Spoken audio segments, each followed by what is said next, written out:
She's making her, she's making her coffee. Oh, good, good, good morning. All right. And I think Suzanne has her coffee. Yes. Perfect. All righty. So today we're talking about how to get what we want. So I'm really excited about this topic. So the first thing that oh yay, Leslie, that I'll ask y'all to do is to think this over. So last week I asked y'all a question about what is one thing that you've learned about yourself since we started, and what is the change that you've made that you're most proud of? Um, and that was asked very strategically because that's going to be a little bit of what we're going to be talking about today. So if you answered that on Discord, maybe pull it up and then just read that over really quick. And if you haven't, then I'll encourage you to just think about it for a second. And you're welcome to leave a response now if you haven't, or just think about it. But that'll be something that we'll talk about today. So, what's one thing you've learned about yourself since we started, and then what's one change you've made that you're most proud of? So to get what we want, you have your plan. And then I love that some of you guys are now talking about movement, which we know is a really important part of just living a healthy lifestyle and then probably moving toward your goals. But no matter what your goals are, whether it's running a sub 4 hour marathon or to fit into a certain size jeans or to hit a certain number on the scale.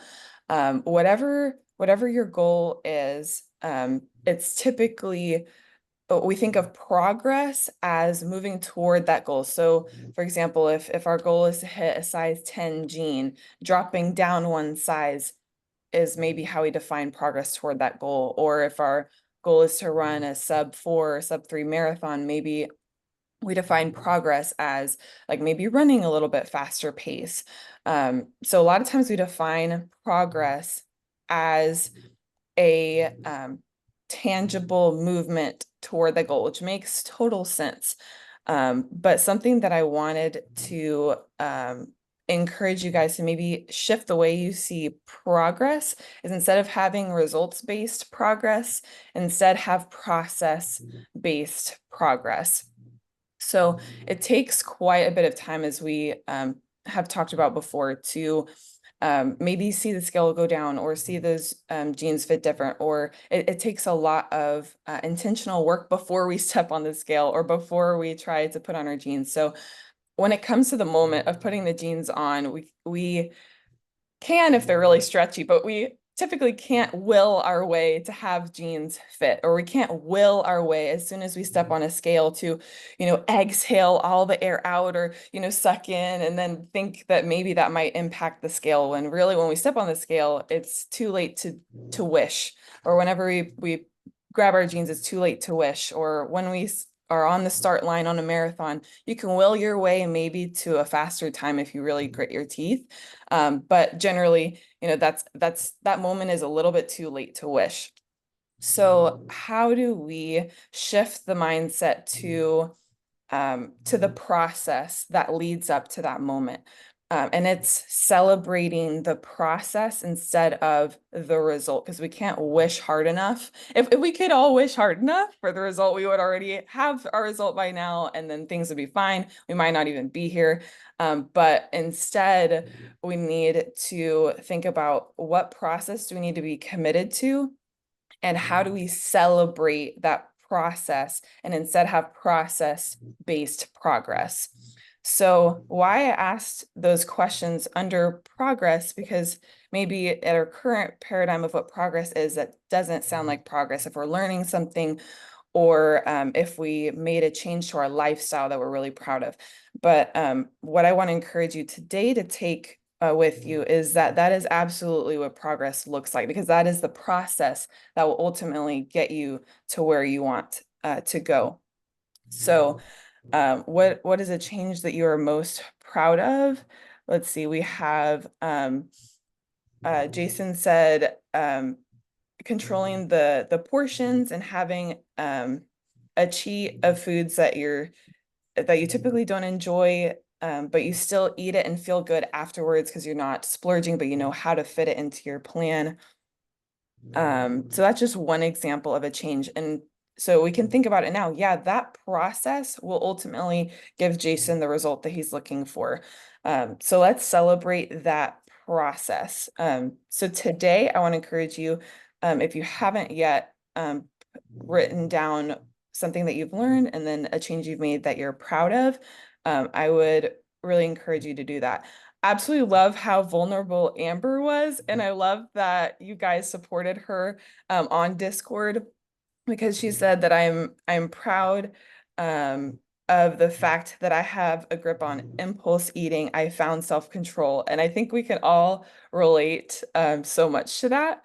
That's a huge one. And so we know Amber is well on her way to getting the result that she's after, but for right now, she just needs to focus on that process. And she's made a great change that will ultimately deliver her the result that she wants. So I wanted to redefine progress, and that'll help you get what it is you want, because it'll encourage you. We all know that feeling happy, feeling positive, feeling accountability from each other, feeling encouraged, feeling motivated, all those things really help you stick with something long enough to ultimately see that result. And so we need to celebrate, like be eager to celebrate each other, celebrate yourself. I know it can feel a little bit hard to get on progress and maybe say something positive about ourselves. But trust me, that will help foster that encouragement that you want to feel to ultimately get the result that you want. So perfect. So Janet chimed in the chat, and she said, proud of drinking more water now and finding out that process that isn't working. Yes, sometimes you have to find what isn't working to ultimately find what is, which is awesome. Um, Perfect. Also considering changes that will give me a better process relationship with food. This is huge. So awesome. Super proud of you, Janet. That's really exciting. So that's the first part of today, is redefining progress, which is huge. So take some time today to maybe think over that reflection question, give an answer. So that's part one. And then part two, part of the process. So since we're talking about process, let's hack our way to getting what it is we want by tweaking our environment. So one way we can do that is make what you don't want to do, what process it is you don't want to do, harder, and make what you do want to do easier. So we all have pretty good intuition on like what's healthy. So if I say healthy food, the first thought is probably not a donut. So we're all thinking more like whole foods, things like that. And there's a lot of little nuances, but ultimately those little nuances, like, is fish better than beef, for example? Those effect sizes are so much smaller than just eat whole foods versus eating the donuts or whatever. So think about what it is that the behaviors, the process that you do want to encourage yourself to do, and then what are some of the things that you might want to steer away from.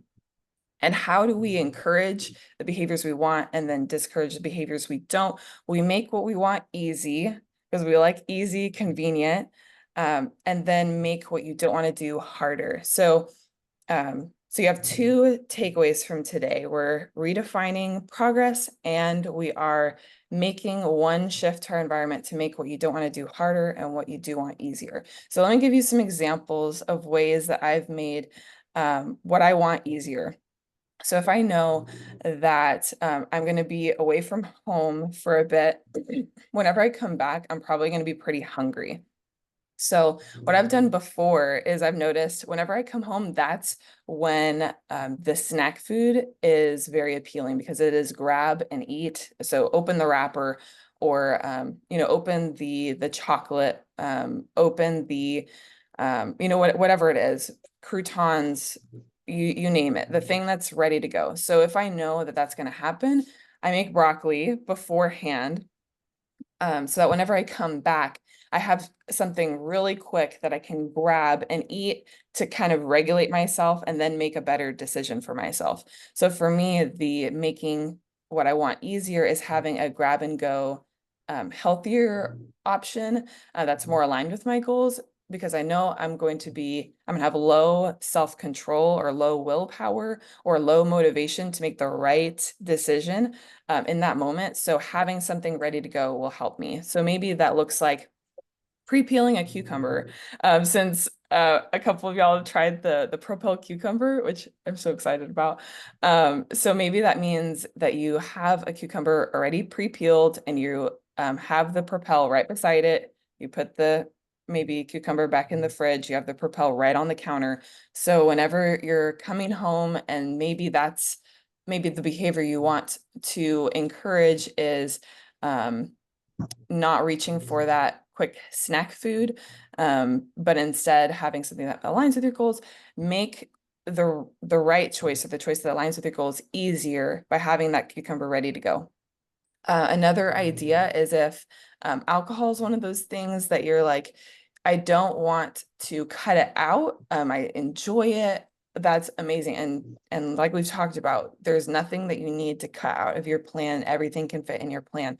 But if you're noticing, I'm having 6 drinks and I'd like to maybe cut back, one way to make that behavior harder is to commit to, okay, every time I drink, it's okay. I don't have an upper limit, but I will track what I drink. And sometimes that tracking is, or maybe it's soda, whatever, or maybe it's candy, maybe it's ice cream, whatever the food or the drink is that you um, might want to make harder, is to track it. So um, it might be that little inconvenience of thinking, okay, if I have this drink, then I have to go over to my sheet of paper or go over to however it is you're tracking it. And I'll give you guys a tracker if you'd like one. But sometimes that little inconvenience is just enough to make you think twice about, is this really worth it to me? Because if the beer's right in the fridge and we only have positive things like a good time, we feel the buzz, all these positive things wrapped around it, which is awesome. But if it's all positive, then we can't beat ourselves up about turning to that thing more than we would like, and beating ourselves up for not seeing the progress we want, because we have so many positive things wrapped up with it. So it makes sense that we would turn to that if we're feeling down. We would turn to that chocolate, or we would turn to that ice cream.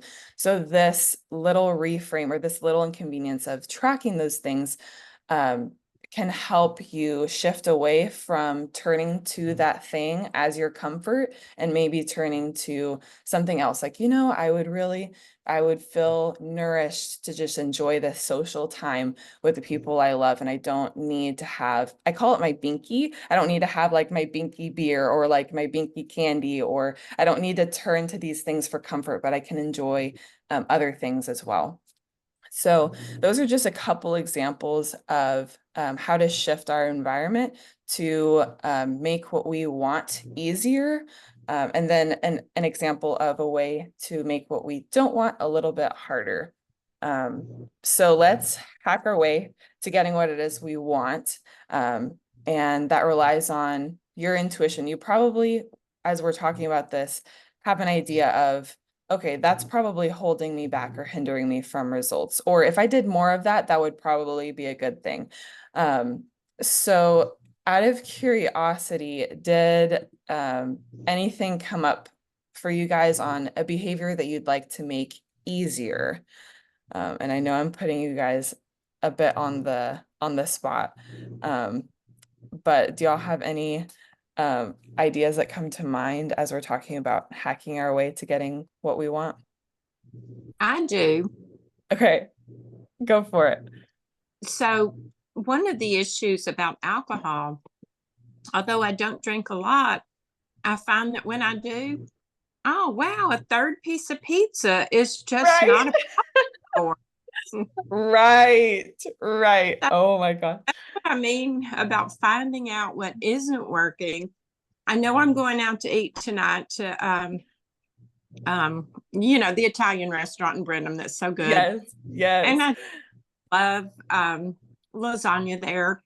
And so I'm trying to think of what I'm going to get and what I'm going to drink and what I'm going to eat before I go. Yes. Oh my gosh, that is huge. That is huge. So, one of you guys actually, and feel free to message me with these type of questions. And then I can share it with the group as well, so we can all learn together. But one of our food flippers, I call y'all food flippers, and I think it's sticking, so I'm gonna keep rolling with it. But one of y'all food flippers messaged me about like, hey, I'm going to Papados. I think that was where it was. And the menu is super large, and I don't know what I should be looking for. So any recommendations? I would love to look over menus and then give you guys like some really great options that are on there. So for you, Janet, I could look things over and like give you several options. Obviously, you can order anything on the menu and there's a way to fit it in your plan. But if you're feeling overwhelmed about how big a menu is and like I just want like 3 options that maybe Michelle might recommend, that's something that I could do. But I think that's a great tip, Janet, is to look over a menu, because whenever you're sitting there, sometimes the excitement of the moment can be greatly like overwhelming and maybe the best way. And then we can eat with our eyes and like, okay, we want the rolls and we want the appetizer, and we want this and that. And it's in that moment when you're hungry, just like when you're in that moment when you come home from a long day and you just need something to eat right away. That moment's not the best time to make the decision. So maybe making that decision in your, higher self, whenever you are put together and you are thinking about your goals and you can be strategic about your decisions, that might be a better time to make that decision. So I I'm glad you brought that up, Janet, because that's a great way to look over the menu beforehand. Yeah, it's a great idea. So feel free to drop any restaurant that you go to. It is Saturday, so hopefully y'all are going out either this weekend or next. And feel free to share a restaurant with me. So whether it's a chain or not, hopefully I can find the menu online. So if you just drop in Ask Michelle in Discord, if you just drop the name of the restaurant or the link to the Google Maps, so I can see if I can find their menu, just drop it over and then I'll make a little recommendation for that. All right, perfect. All right, what's up, Jason, Lisa? Hey, hey, y'all. Hey, everybody. Hey. Hey, I just put this, talking about this, handling hard better or making hard easy or whatever Yes. along those, made me think of a video that um one of our professors in Handy's class, Jay, I believe, Jay, Yes. right? So Jay shared a video. It was a Duke basketball coach lady that was talking about that, handling hard better, whatever, doing things difficult, making them easy. And it never gets, Mm, it's always a challenge, right? We're always struggling to overcome. But embracing that, and make it something, hey, I like this. I'm handling hard easier, if it makes sense. Y'all have to watch the right. video. Very short, but I liked it. It motivated me to try to embrace some of the struggles, For me, Yes. and I got a confession, I haven't been putting I haven't been putting this on because it's so late at night, but there's been a few nights where I wake up at 1, 2 in the morning. A few. A few throughout the a few nights throughout the week. I'll wake up at midnight, 2 o'clock, whatever, starving to death, like just wanting to Right. eat. Come in here and grab some almonds, or I've eaten some protein chips. At least I'm mindful, thinking of what am I going after. We don't keep, snack foods like, Twinkies or whatever, cupcakes and stuff in the house, but at least it's something healthy that I'm grabbing. And I'm not posting that. Right.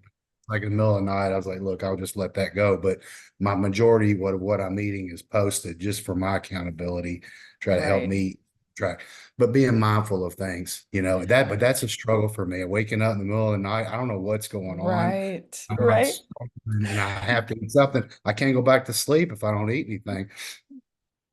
So that's something I've dealt with. And then going out, yesterday we went to a Mexican restaurant, very good food, and I posted it. Transparency, hey, here's what I'm looking at. Yes. Eat all Uh, that. I wanted tamales. I wanted, a few chips. I wanted those fajita nachos that we had, but I just ate a few. I had a plan going in. And I'm like, don't eat till you're sick. Like, because I usually would feel miserable doing that. Right. So I did watch it, and Right. Lisa did really good. She always does good. She goes in and she eats a little bit. She's like, I had a taco, 5 chips, I'm good. And I'm like, yeah. Right. So Right. anyway, there's some of my challenges. You're asking for some of that. Yes, That's what I'm going through. And I think that's what's made me that kind of absolutely. held me back from reaching losing the rest of that fat I want to lose. Right. So you brought up two, I mean, a lot of things, but I want to highlight two A lot things. One is that so whenever you wake up at 1 a.m., that self is half asleep, and it's really easy to, make the decision of, if you had maybe those Twinkies, it would be a lot easier to reach for those things in that moment. Just kind of like if you're a couple drinks in, it'd be a lot easier to reach for those things in that moment. So a way that you've made hard easy, maybe I'm using that lingo right. I'll have to watch the video, but one way that you're making the decision that aligns with your goals easier is you just, or rather the decision you don't want to make harder is you just don't have those kind of foods in the house. And that's one way that you can make some things, behaviors that you don't want to do all the time, is you just don't have those things in the house.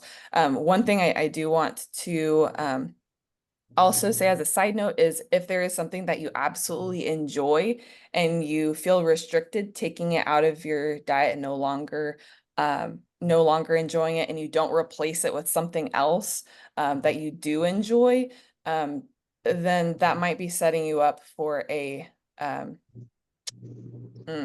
want to be very careful about using the word binge, but it might be setting you up for a binge whenever you do get around that food item that you felt restricted, and then you finally have it. You can kind of go a little crazy.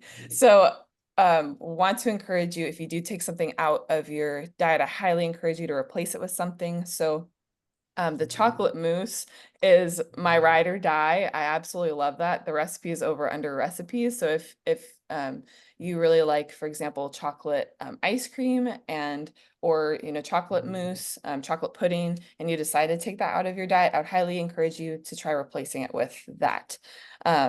So Jason gave a great example on just not having some things in the house to where, because he knows that midnight self probably will reach for those things. So just making that decision harder to make, is he would have to go to the store at that time, and being half asleep, you're probably not going to want to go through all that effort. Another way is, if you do want to keep those foods, just having it on the top shelf. So you need to bring a ladder or something in order to get the thing. For me, that has worked wonders. If I have my chocolate espresso beans on the counter, like I did, it was just a little experiment with myself.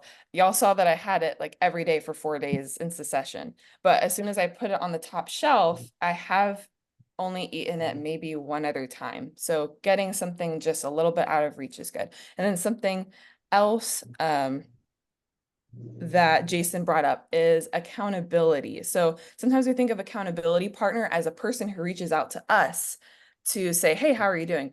But Jason was showing us what proactive accountability looks like. So without really being prompted, he's like, hey, by the way, like, I'm pretty open about what I'm eating and taking pictures, and that's what I need for accountability and being proactive about it.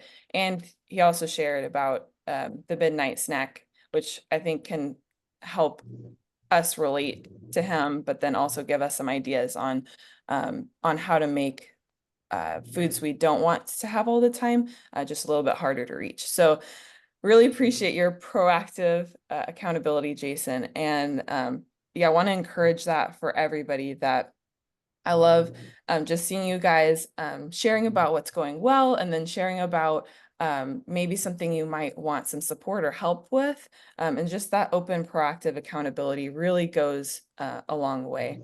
So yeah, thanks, Jason, for that. All righty, Talking guys. about chocolate, Michelle. Yes. So you know how Quakers got those rice cakes? And Yes. years ago, those rice cakes used to taste like cardboard, Yes. Yes, But absolutely. now, so the apple cinnamon one I used to get and put peanut butter on it or nutso on it. But Mhm. the other day I bought the chocolate ones. It's good. Oh my God. You don't even have to put anything on them. They are so good.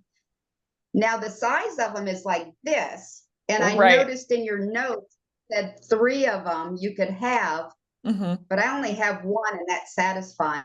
But Mm. could you actually have 3 of those as one Hmm. servings? Or are we Hmm. talking about the little ones? Because they make the little ones too. Right, right. No, so 3 of those Quakers would be 1 carb serving. So yeah, if you want that sweet treat, absolutely. Yeah, they have the chocolate one, which is really good. And then I think they also have a caramel. They have the apple cinnamon. I used to tear those things up. Those are so good. And then They are they're fantastic. yes, and then the Drizzleicious. Has anybody tried Drizzleicious? I posted it, I think, one time.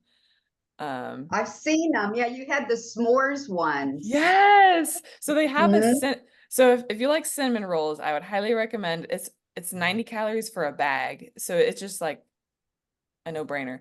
But they have a cinnamon one and it tastes just like cinnamon rolls, but it's also a nice crunch because it's a rice cake. So you get both the crunchy and the sweet and the cinnamon roll. It's just so good. But they have a s'mores one, so that's another way, a rice cake option to get some chocolate in. And I know, yeah, Robbie, you like rice cake, so Robbie chimed in, had the same issue with waking up hungry, started budgeting in a post-dinner snack. I love that. Started with chocolate rice cake. So yeah, Robbie has enjoyed the chocolate rice cakes with peanut butter.